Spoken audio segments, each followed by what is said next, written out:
that's the first time since I started riding this filly that she didn't want to trot off.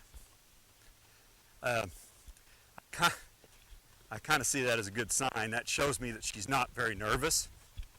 The fact that I asked her to trot and she didn't do it immediately, I've said this before, I say it to my students all the time. Speeding a horse up is the easiest thing to do.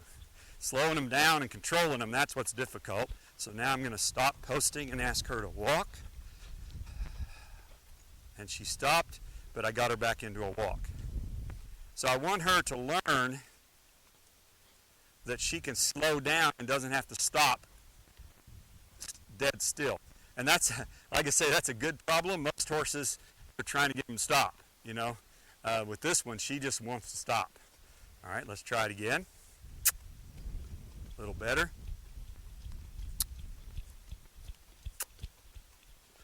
Okay. Okay, and stop posting. Let my air out. She stopped again, but she not quite as strongly. She's starting to understand the lesson. So, you know, your horse will probably have a different problem. Probably won't be this one.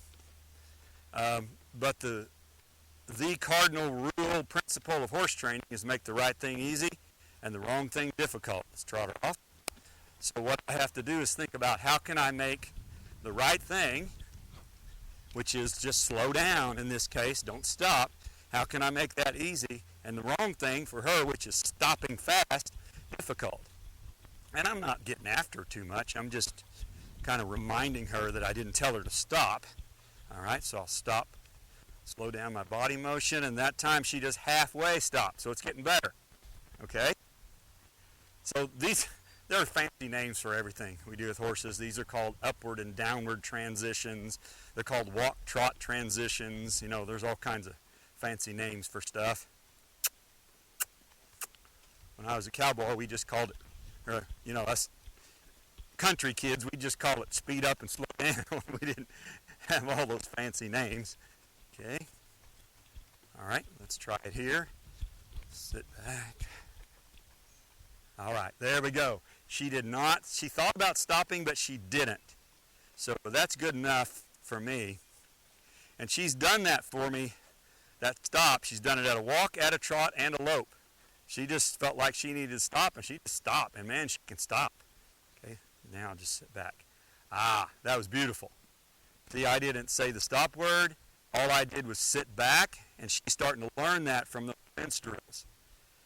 She's starting to learn that when I sit back, she gets to stop, and she wants to stop, which is good. This is a nice little filly.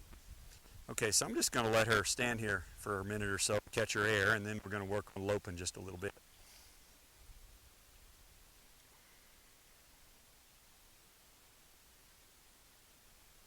With a lot of horses, I would be doing a lot of flexing, where I'd flex their head side to side. If they're stiff, I'm going to be doing a lot of that. With her, she does not need it. She is the softest, most responsive filly colt that I've ever ridden. So she doesn't need me to flex her side to side. I maybe do it once each side per ride. I just don't do it very much. She doesn't need that. She's going to be pretty easy, I think, to teach her to get the pole whenever she's ready. Not quite ready for that yet. Before I start teaching that, I want to get her go buttons pretty good, because once you start picking up on the reins, she needs to understand her go buttons pretty well. She's still working on that. She's getting better. Okay? And I do this, by the way. I want this to be, take a break.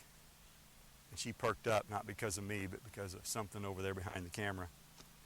You know, I want her to just know when I take my hat off, it's a hot day, I'll give her a little breeze there, cool her off.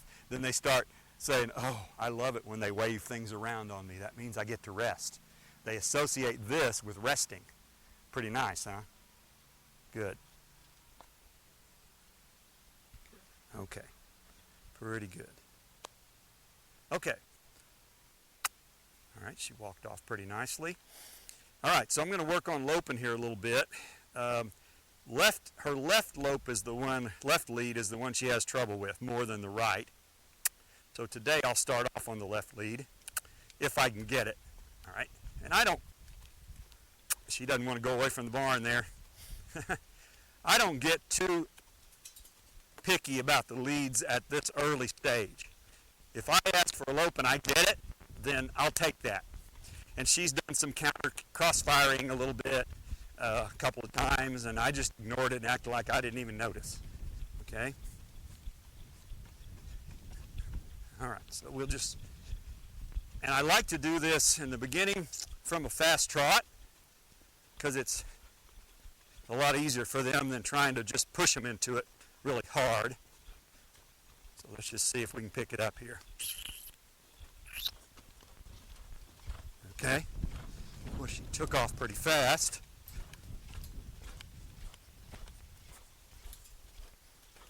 Right there, she's ducking in pretty bad. As long as she keeps loping, I'm okay with it. I'm not okay. We'll fix it later, but for right now, I'm just working on her go button. Just keep her loping.